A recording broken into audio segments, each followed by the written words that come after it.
Hello, future educators. Welcome to iTep Simplified.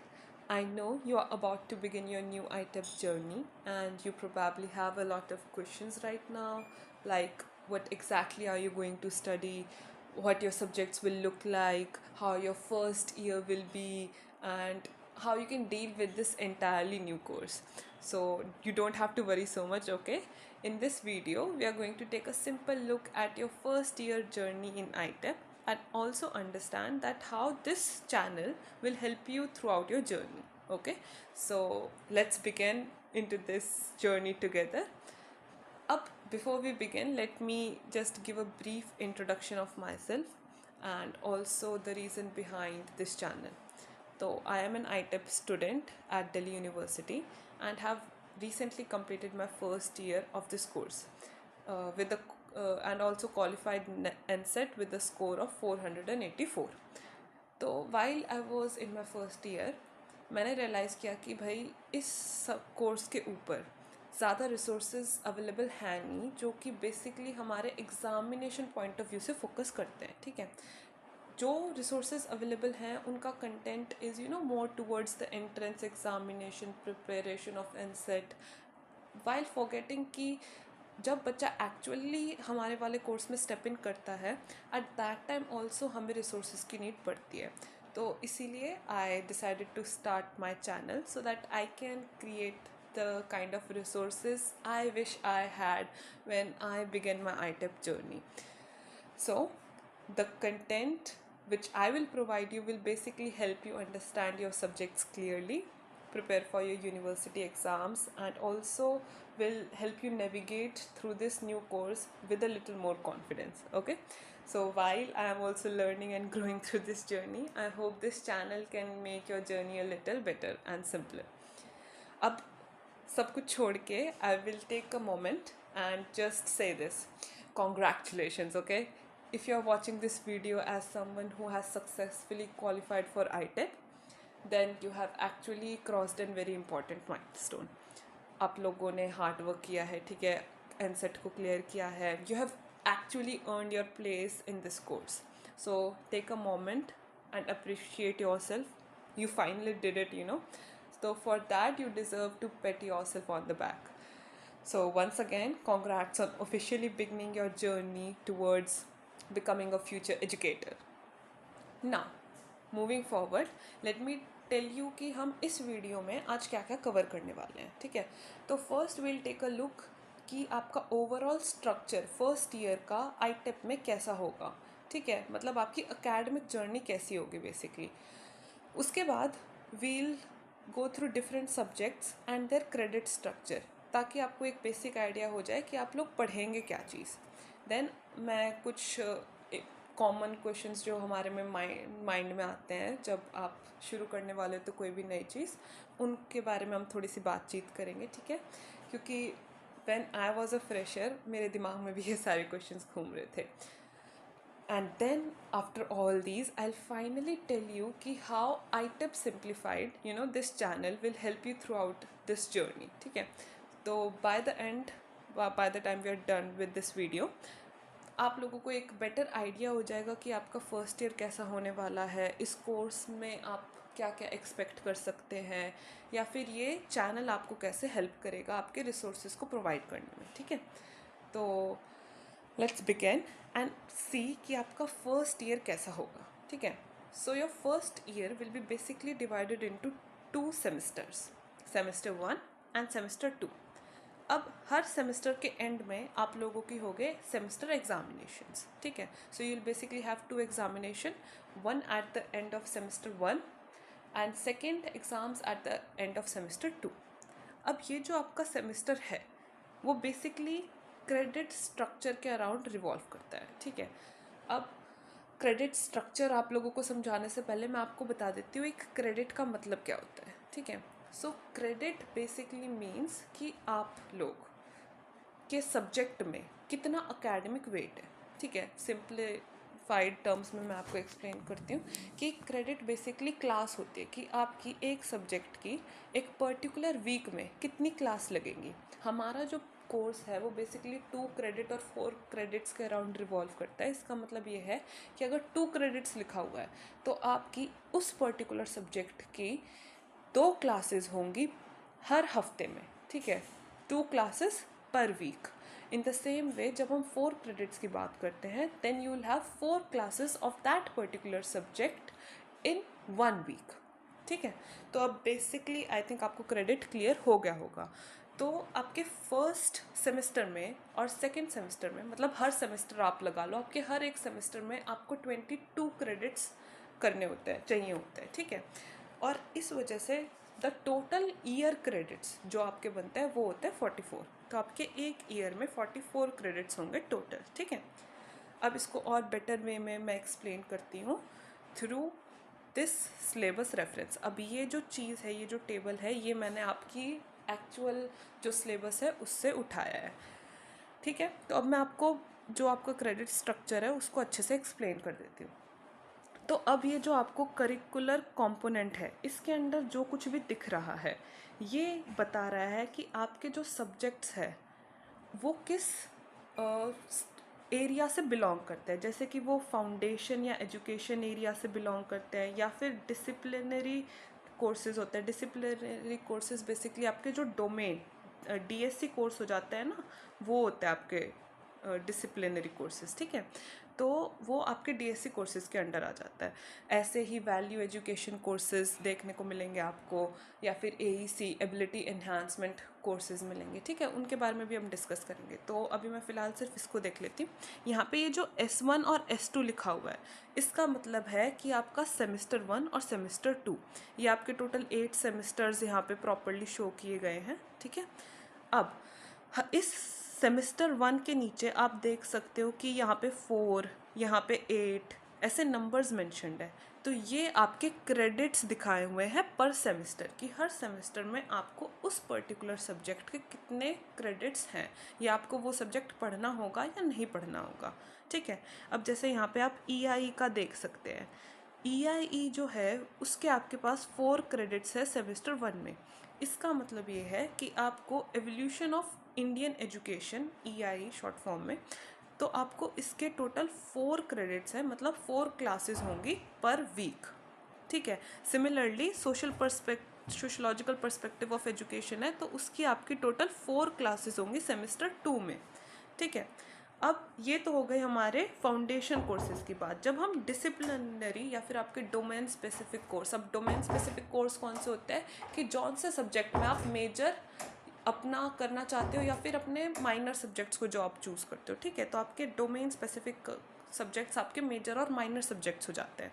तो उसके अंदर का क्रेडिट कैसा होगा, ये जहाँ पे जो 8 लिखा हुआ है ना वो बेसिकली आपके पेपर्स के अकॉर्डिंग लिखा हुआ है, 8 एंड 12, ठीक है। अगर आपके यहाँ पे 8 मेंशन्ड है इसका मतलब है आपको कि आपको उस पर्टिकुलर सब्जेक्ट के 2 पेपर्स पढ़ने होंगे, ठीक है। बिकॉज 4 + 4 क्या हो जाता है 8, ठीक है। अगर 12 लिखा हुआ है यहाँ की तरह तो आपको 3 पेपर्स पढ़ने होंगे, क्योंकि अगेन 4 + 4 + 4 कितना हो जाएगा हमारा 12, ठीक है। तो ये यहाँ पे बस आपको इतना बता रहा है कि आपको डीएससी में उस टाइम पे कितने पेपर्स पढ़ने होंगे।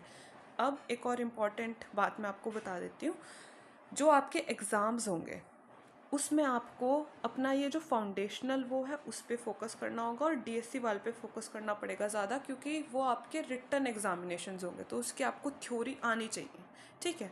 अब इसके अलावा लेट्स मूव फॉरवर्ड और हम बेसिकली देख लेते हैं कि आपको और क्या करना है और क्या क्या सब्जेक्ट्स मिलेंगे आपको अपने इसमें, ठीक है। तो उसके बाद आ जाते हैं हमारे एईसी और वैक के कोर्सेज, ठीक है। तो मैं अभी के लिए सिर्फ और सिर्फ आपका सेमेस्टर 1 और सेमेस्टर 2 ही डिस्कस कर रही हूँ, बाकी का आप खुद के रेफरेंस के लिए देख सकते हैं, ठीक है। मैं सिलेबस की PDF भी अटैच कर दूँगी डिस्क्रिप्शन में, so you can refer from that, you don't have to worry. तो अगर हम बात करें एईसी कोर्स मतलब एबिलिटी इन्हांसमेंट कोर्स और वैक जो हम बोलते हैं वैल्यू एडेड कोर्सेज की, तो आपके सेमेस्टर 1 में यू विल हैव लैंग्वेज। अब ये आपके प्रैक्टिकम सब्जेक्ट्स है। प्रैक्टिकम मतलब कि जिनमें आपको थ्योरी का एग्ज़ाम नहीं देना है, ओके। सो चिल, आपको इनका थ्योरी का एग्ज़ाम नहीं देना है, आपको इसका सिर्फ प्रैक्टिकल देना है, ठीक है।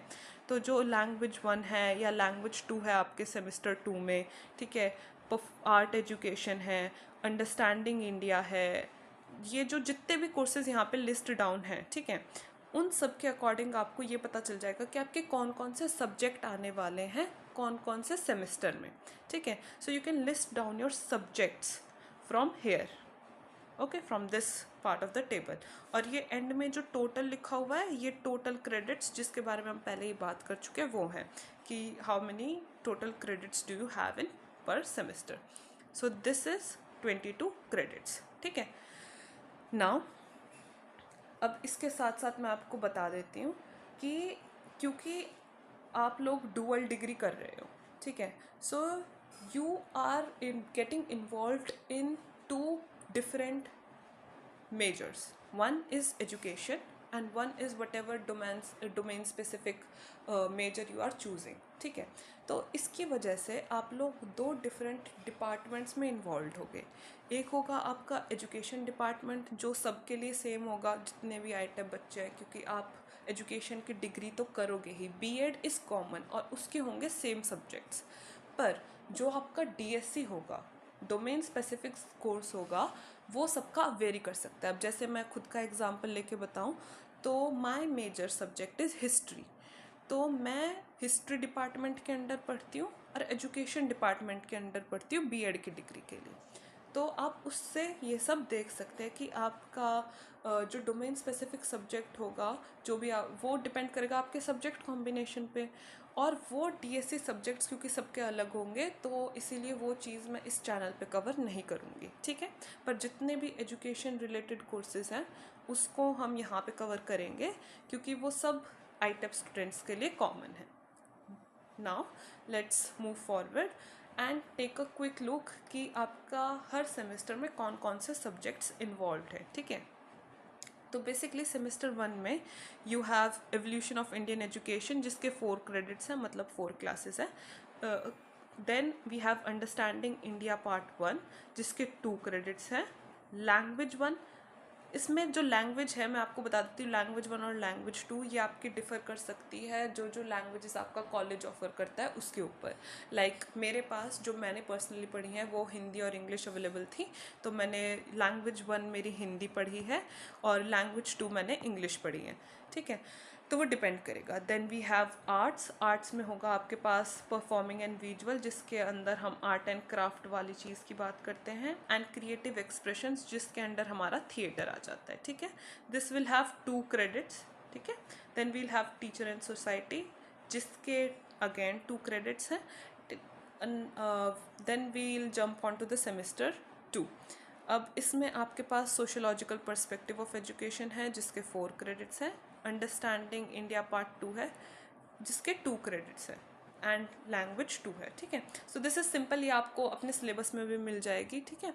So you don't have to worry about all these.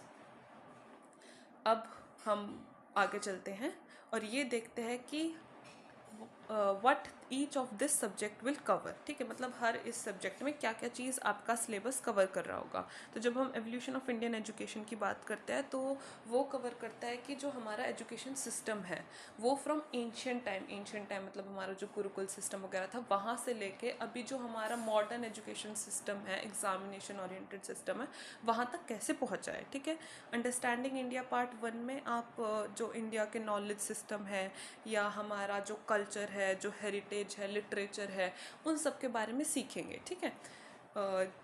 Language 1 में आपको लिसनिंग, स्पीकिंग, रीडिंग और राइटिंग स्किल पे फोकस करवाया जाएगा ताकि आपकी जो कम्युनिकेशन स्किल्स हैं वो इम्प्रूव की जाए। Same goes for language 2 also, ठीक है।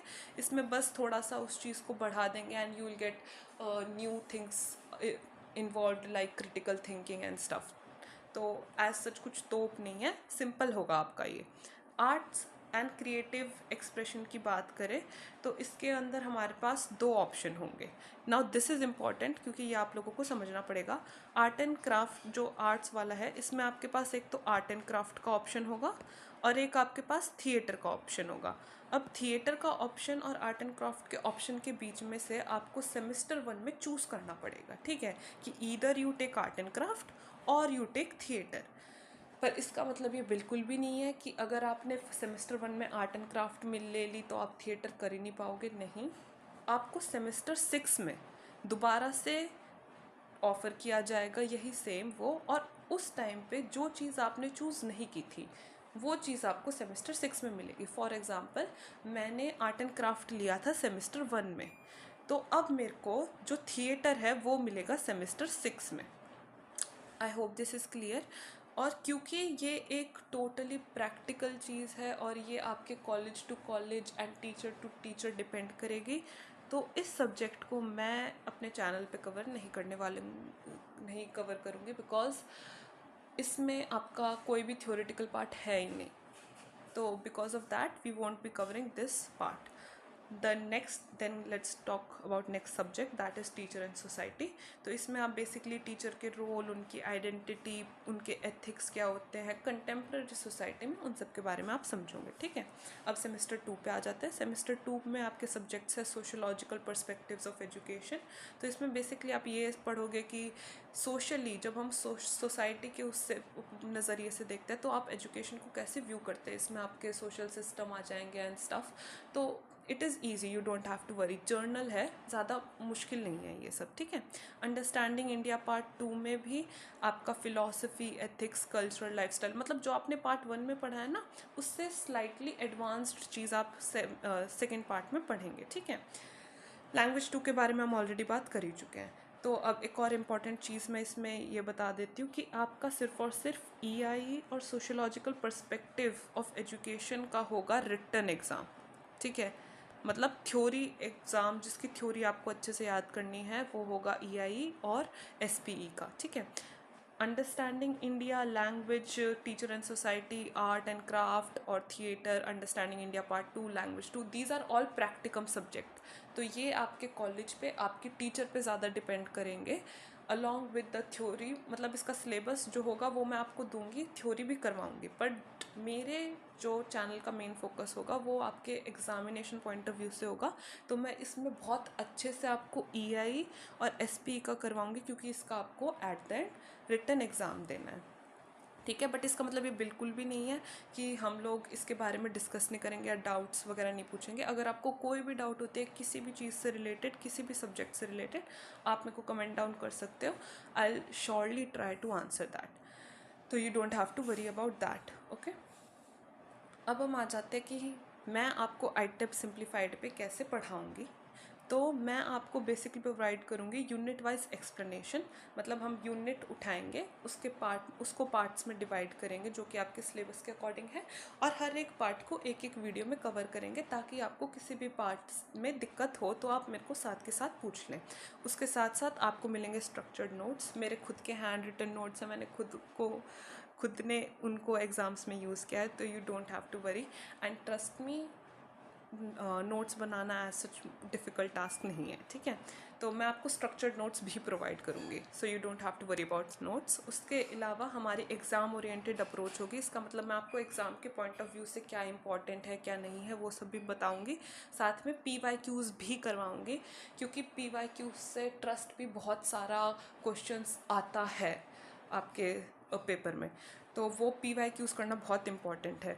साथ में हम रेगुलर रिवीजन भी करेंगे और डाउट क्लास भी रख लेंगे इफ़ यू वांट। ठीक है, मैं हर एक यूनिट को, क्योंकि हम पहले पार्ट में कवर करेंगे, तो सोच रही हूँ कि एक वन शॉट एक्सप्लेनेशन भी आपको दूँ, that you can see just before exam, ताकि you are all prepared. Okay, so this is my structure and how I will help you.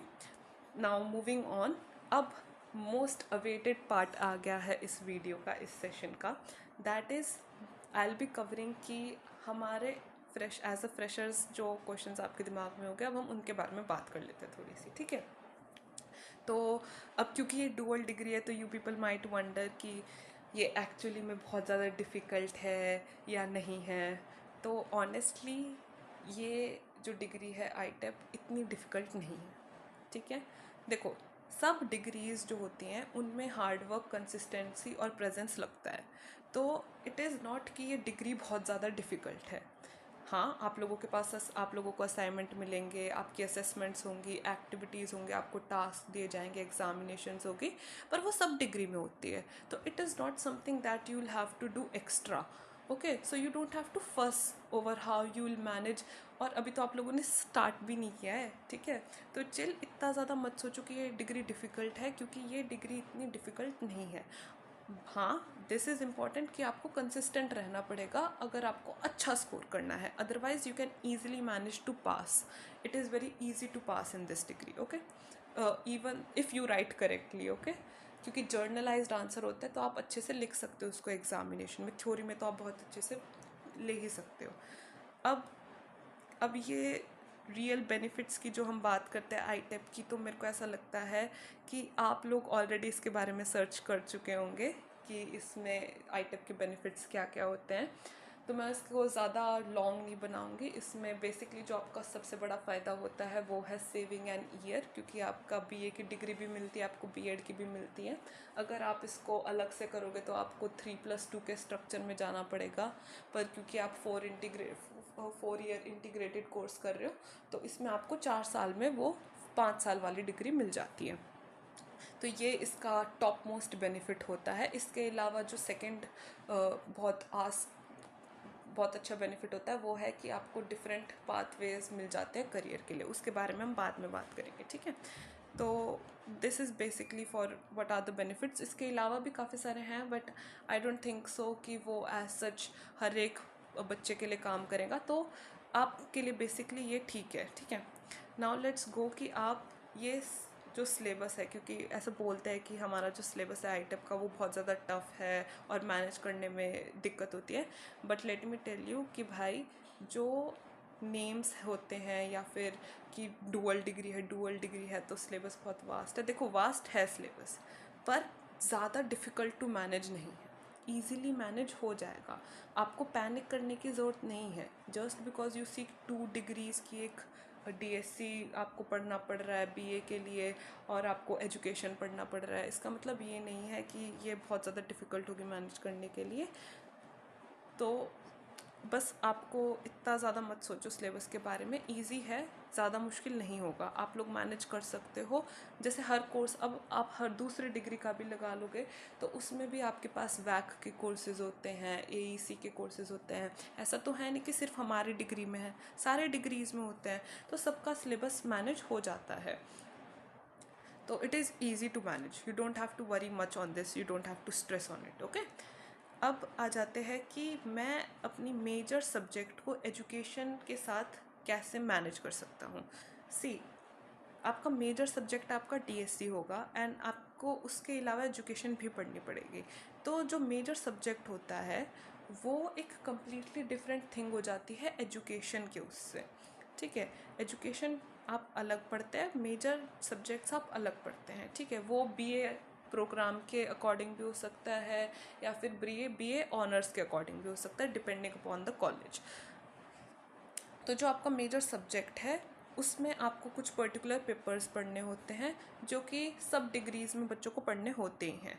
तो इसमें भी ज़्यादा कुछ अलग नहीं है। एजुकेशन के सब्जेक्ट्स अलग हो जाते हैं, इसमें भी आपको हर एक पेपर के लिए रिटन एग्जामिनेशन नहीं देनी पड़ती है, इसके बारे में मैं ऑलरेडी आपको बता चुकी हूँ। तो इट इज़ ईज़ी, आप इसको मैनेज कर पाओगे क्योंकि हमारे कोर्स में प्रैक्टिकल सब्जेक्ट्स ज़्यादा हैं, मतलब एजुकेशन वाले साइड में। तो आप इजीली उस चीज़ को अपने मेजर वाले सब्जेक्ट के साथ बैलेंस आउट कर पाओगे। जैसे कि फर्स्ट सेमेस्टर का मैं बताऊं तो मेरे कॉलेज में, मतलब मेरे तो सिर्फ 3 पेपर हुए थे, 2 डीएससी के पेपर और एक एवोल्यूशन ऑफ इंडियन एजुकेशन का पेपर। तो it was very easy to manage, ठीक है, क्योंकि हमारे थ्योरी कम था, हमें को थ्योरी कम पढ़ के देना पड़ा पेपर। बाकी जो वर्कलोड होता है देखो वो तो सारी डिग्रीज़ में होता है, उस चीज़ को तो हम नहीं कर सकते, ठीक है।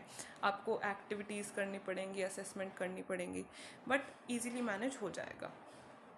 Now let's talk about the kind of books and resources. तो अभी मैं बताऊँ तो you don't have to waste your money on buying books, क्योंकि अभी आपको खुद को नहीं पता है कि आपको एक्चुअली में उसकी नीड है या नहीं। अब हमारा जो सब्जेक्ट्स है वो प्रैक्टिकल इन नेचर ज़्यादा है और सिलेबस बहुत ज़्यादा वास्ट है, बड़ा नहीं वास्ट है। तो इस वजह से एक सिंगल बुक उस चीज़ को कवर नहीं करती है, हर एक एस्पेक्ट को। इसके लिए मतलब मैंने तो पर्सनली कोई स्पेसिफिक टेक्स्ट बुक अपने सेमेस्टर्स के लिए यूज़ नहीं की, और उसके बाद भी मेरे तो 8.97 CGPA थी for semester 1, and that was from my notes, like whatever notes I had made. तो मैं आपको वही नोट्स प्रोवाइड कर दूँगी, तो आपको इतना ज़्यादा टेंशन नहीं लेनी है कि आपको कुछ बाय करना है, कुछ बुक्स ढूंढनी है, नहीं। पहले आप देखो, अपने कोर्स को समझो, अगर आपको लगता है आपको बुक चाहिए तो आप ज़रूर लो, ठीक है। There is no problem in that. हाँ, डीएससी सब्जेक्ट्स के लिए आप बुक यूज़ कर सकते हो डिपेंडिंग अपॉन योर डोमेन। जैसे हिस्ट्री के लिए हम RS शर्मा, राकेश कुमार ऐसे यूज़ करते हैं, तो आप अपने डीएससी के लिए अलग से यूज़ कर सकते हो बुक्स, ठीक है। अब लेट्स टॉक अबाउट नोट्स, कि आप इतना सारा सिलेबस है तो नोट्स कैसे बनाते हैं। तो एआई का ज़माना है, वी ऑल नो। तो आप एआई की टूल्स की हेल्प से अपने क्लास नोट्स भी बहुत रिलायबल होते हैं, आपकी टीचर्स जो बताती हैं वो इम्पॉर्टेंट होता है, तो उस चीज़ को ज़रूर ध्यान रखना, ठीक है।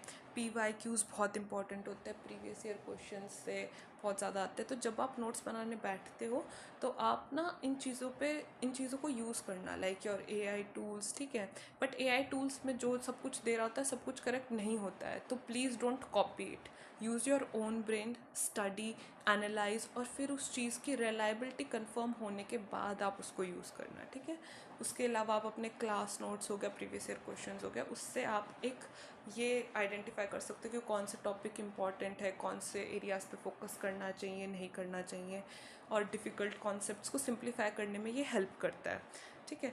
तो नोट्स सिंपल वे में बन जाएंगे, ऐसा कोई वो नहीं। और मैं नोट्स प्रोवाइड भी कर रही हूँ, तो चिल आउट फॉर दैट।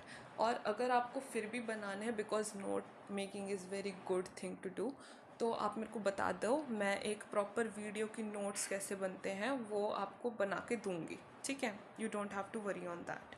अब most most most important asked question is कि अटेंडेंस का क्या रहता है ना। देखो, सच बताती हूँ, अटेंडेंस स्ट्रिक्ट होती है, मतलब आप अगर अच्छे अटेंडेंस रखते हो तो वो बहुत अच्छा है। द रीज़न बीइंग, दो रीज़न्स होते हैं इसके। एक तो आपको अटेंडेंस के नंबर मिलते हैं, लाइक पर्टिकुलरली हमारा कॉलेज हमको 11 मार्क्स देता था सिर्फ और सिर्फ अटेंडेंस के, तो अटेंडेंस उसके लिए मैटर करते हैं। उसके अलावा हमारे प्रैक्टिकल सब्जेक्ट्स बहुत हैं, तो क्योंकि अगर आप प्रेजेंट होगे क्लास में तो ऑफ कोर्स आपको नंबर तो मिलेंगे ही, क्योंकि टीचर आपको देख रहा है। आपकी प्रेजेंस प्रैक्टिकल सब्जेक्ट्स में बहुत नेसेसरी होती है, तो इसलिए अटेंडेंस मैटर करती है। तो अगर आप लोग सिक वगैरह नहीं हो, आपको कोई प्रॉब्लम नहीं है, तो आप क्लासेस जाओ रेगुलरली, वो अच्छी चीज़ है, ठीक है। So that is on attendance. और बाकी जब आप लोगों को अटेंडेंस में सिर्फ आपको बैठना ही तो है, तो बैठने के अगर आपको नंबर मिल रहे हैं अच्छे, तो उस चीज़ पे कोई हर्ज तो है नहीं, है ना। तो अटेंडेंस इज़ इम्पॉर्टेंट। अब एक और क्वेश्चंस जो हम सबके दिमाग में आता है कि यार हम लोगों ने ये कोर्स ले तो लिया, but we actually are confused कि हम लोगों को टीचर बनना है नहीं बनना है। तो उस चीज़ के लिए हमारी जो डिग्री है, क्योंकि वो डुअल डिग्री है, तो इसमें हम BA के सब्जेक्ट्स भी पढ़ते हैं।